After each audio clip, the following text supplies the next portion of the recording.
karena dia tidak mau kritik itu menghujat ke dalam batinnya. Kalau saya misalnya mendungu-dungukan Presiden Jokowi,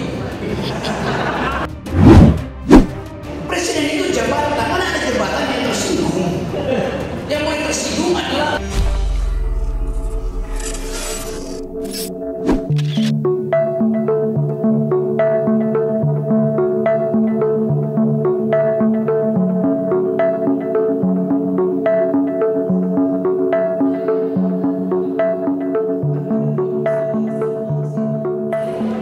suasana akademis, karena saya akan berpindah dari link. Kalau acara umum nanti dilaporin ke laporan di Mabes Polri masih 30 teman saya, dan Pak Polisi pusing, apa yang tiap hari laporin Rocky Gerung. Jadi kita ada dalam upaya untuk menghidupkan kembali demokrasi. Inti dari demokrasi adalah komunikasi. Kalau dia tubuh manusia itu namanya menganalisis, artinya membongkar. Dalam politik menemukan apa yang disembunyikan di dalam narasi, itu namanya komunikasi kritis. Jadi sebetulnya kalau dikatakan kasih kritik yang membangun, nggak ada kritik yang membangun. Kritik itu membongkar. Jadi dari awal salah sekali kalau dianggap kasih kritik yang membangun. Artinya kasih sesuatu yang membongkar tapi membangun, itu tidak masuk akal. Jadi pastikan masalah komunikasi, kritik artinya membongkar, menganalisis artinya mengurai. Itu intinya. Nah, kadang-kala jika diminta untuk kasih kritik yang sopan, kritik yang sopan artinya jangan berkritik. Paradoksnya di situ, kontrasnya di situ. Kenapa orang harus minta kritik yang sopan? Karena dia tidak mau kritik itu menghujat ke dalam batinnya. Padahal kritik tidak diarahkan pada batin manusia, kritik diarahkan pada otak manusia. Jadi demikian kalau saya bilang, saya mau jujur, kalau saya misalnya mendungu-dungukan Presiden Jokowi,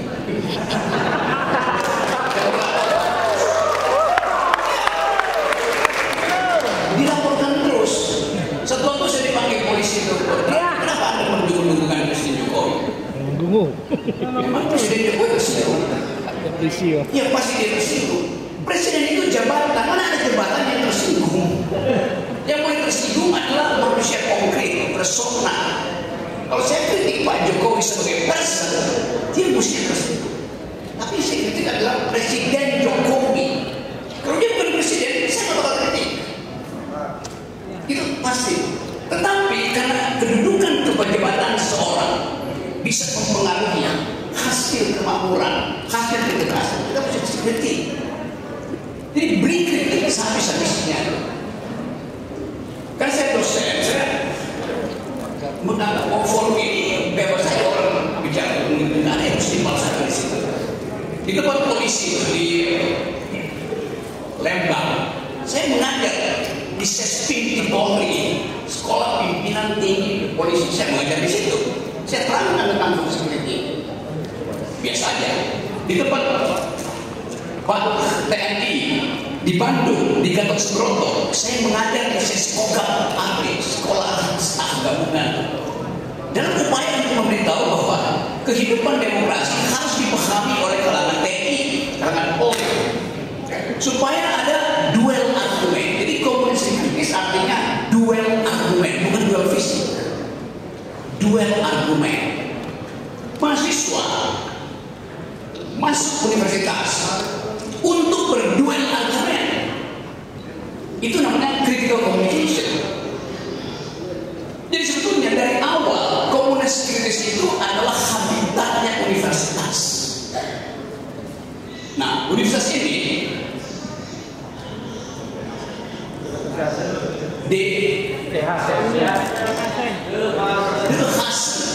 itu seperti bahasa Jerman atau bahasa Belanda. The Castano. Dehasan artinya dengan hasrat sendiri, gitu. Dengan hasil usaha sendiri, itu adalah output. Dengan hasil usaha sendiri namanya output. Dengan hasil usaha mandiri, apalagi itu? Outputnya adalah pengetahuan. Outputnya adalah pengetahuan. Betul nggak? Enggak. Salah. Output dari universitas adalah ijazah. Outcome-nya adalah pengetahuan. Outcome-nya adalah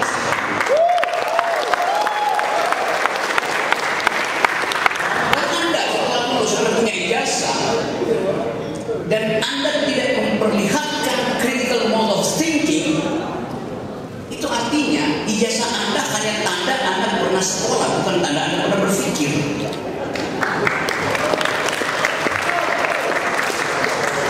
Apalagi kalau ijazahnya palsu. Jadi sekali lagi saya mau terangkan di sini bahwa fungsi dari komunikasi kritis adalah untuk menjaga demokrasi. Siapa yang harus mengucapkan komunikasi? Ya agen komunikasi. Humas tidak pernah berkomunikasi. Humas itu memberitakan tanpa menunggu bantahan. Itu namanya humas. Public relation itu satu arah. Itu bedanya. Jadi kalau sekolah mana public relation, gak ada yang mau komunikasi di situ. Kan komunikasi selalu dua arah, dan komunikasi yang terbaik adalah menunggu komentar kritis dari lawan komunikan Anda. Itu dasarnya. Dengan kata lain, komunikasi kritis artinya ajukan dalil, ajukan argumen, kasih positif supaya ada perdebatan. Komunikasi disebut kritis kalau terjadi perdebatan, kalau terjadi pertukaran pikiran. Dengan kata lain, DNA dari komunikasi adalah thought, adalah pikiran. Itu DNA-nya.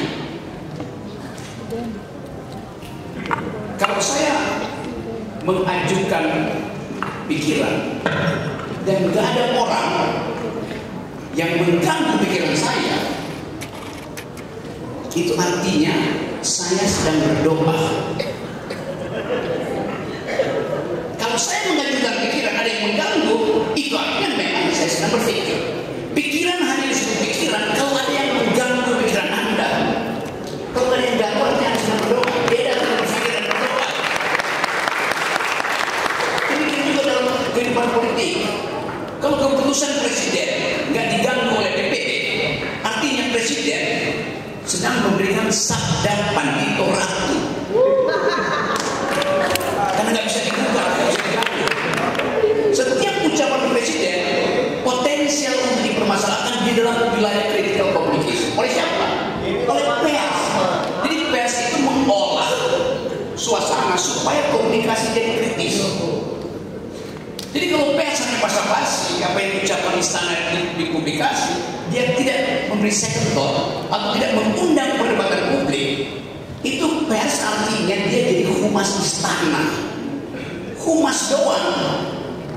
Itu bedanya. Pahami dari awal. Kalau Anda menulis skripsi Anda harus mampu dibatalkan, diolok-olok, dibully oleh teman Anda, baru skripsi Anda bermutu. Skripsi yang dipuji-puji artinya sama seperti ayat suci. Skripsi, tesis, disertasi harus menimbulkan kontroversi, harus menimbulkan percakapan akademis, harus menimbulkan pertengkaran ilmiah. Itu namanya karya ilmiah. Karya ilmiah ada banyak. Saya lihat di Universitas Indonesia, di tempat saya mengajar selalu hampir setiap bulan ada seminar internasional.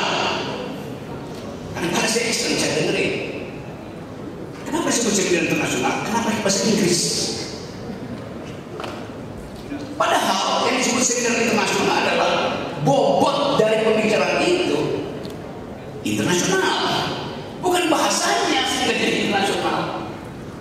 Karena kan pembicara dari luar negeri yang saya ragu dia paham nggak apa dia terangkan? Kan banyak profesor dungu juga dari luar negeri. Banyak.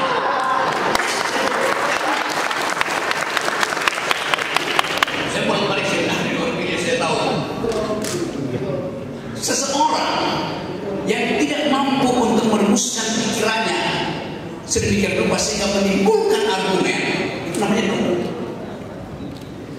Jadi pikiran saya mesti menimbulkan kontroversi, baru ya kalau saya melakukan komunikasi kritis.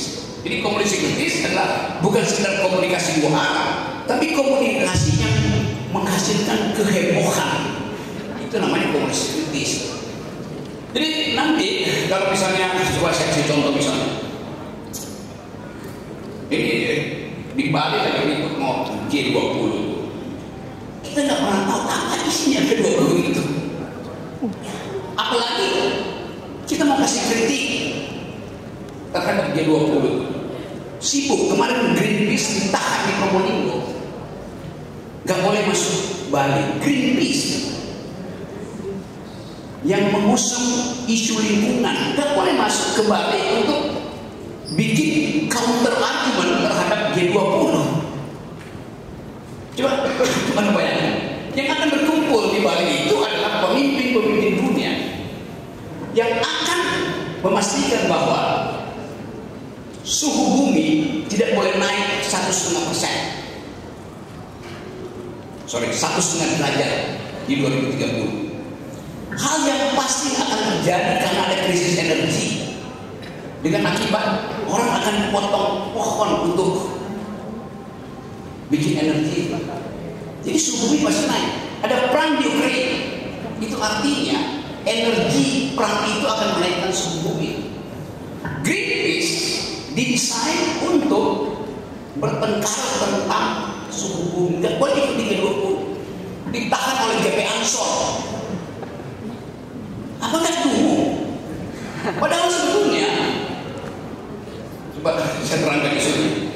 Ada Greenpeace, namanya sama, GP, Greenpeace, GP Ansor, GP juga. Umat Muslim dalam satu dekade ini berupaya untuk mengambil isu sustainable development sebagai isu organisasi NU Muhammadiyah yang kali bikin seminar tentang pentingnya isu lingkungan. Ansor bagian dari NU, mestinya dia tahu bahwa kepentingan melindungi bumi, termasuk bumi Indonesia, ada kepentingan umat Islam. Karena bahkan difatwakan oleh MUI pada waktu itu Pak Mahfud Amin, merusak lingkungan itu adalah haram. Sekarang ada Greenpeace ini melindungi lingkungan, dan nggak boleh. Tidak timbul komunikasi kritis. Karena dianggap bahwa Anda nggak boleh masuk Bali. Kenapa? Ada perhelatan dunia, jangan bikin malu. Lalu kontra argumennya apa? Kalau kita tanya kenapa dilarang? Karena ada perhelatan pemimpin-pemimpin dunia. Perhelatan apa? Nggak tahu. Jadi hal yang tidak dipahami justru menyebabkan komunikasi itu tidak jalan. Kalau Greenpeace menerangkan, nggak ada orang yang percaya. Jadi kita bayangkan sehari-hari ini akan ada kesibukan di G20 dan saya berhitung ya, Joe Biden sama Putin gak akan hadir di situ karena faktor-faktor sosial politik, ketegangan ekonomi, ketegangan sosial yang mereka pantau dari luar.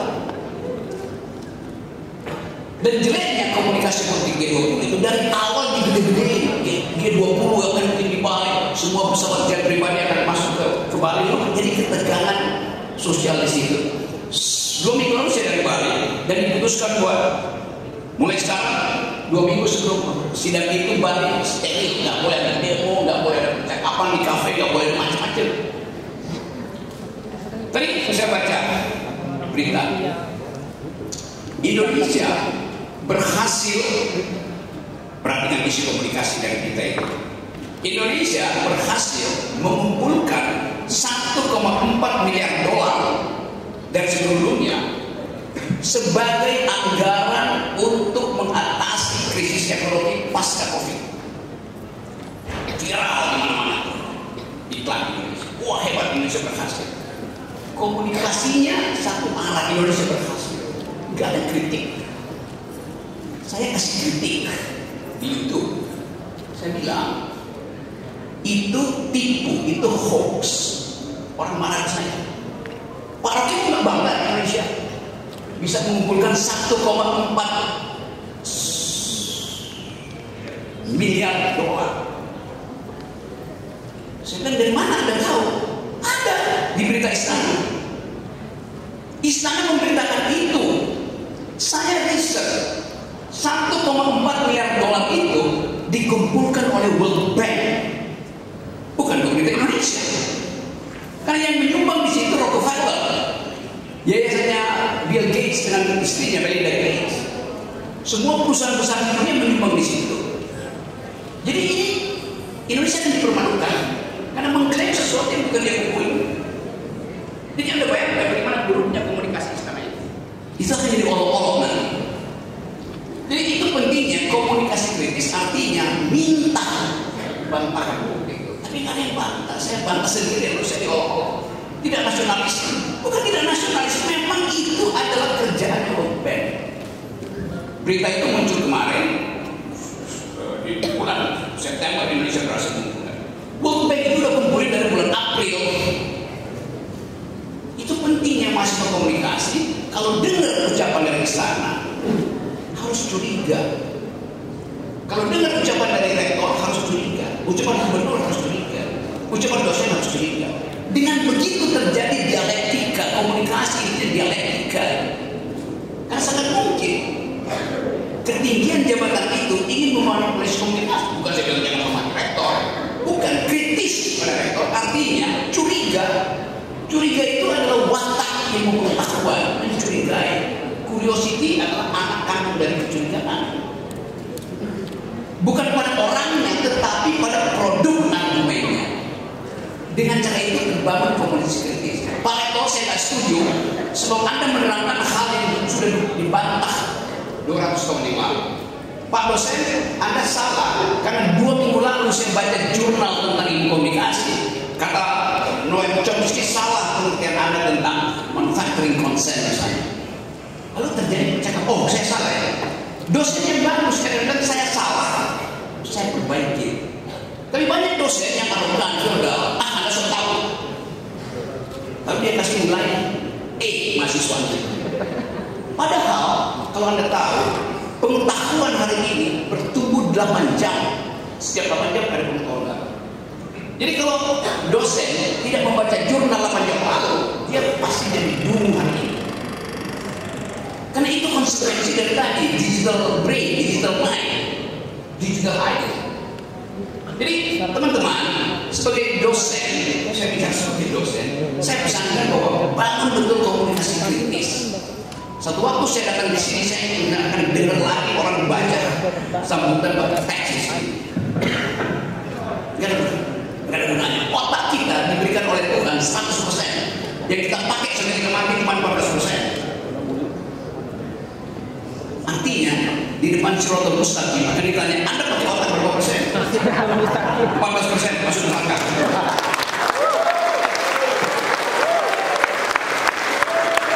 Jadi latihlah otak kita untuk dipakai 100%. Kalau otak masih bagus, kita tidak perlu PowerPoint.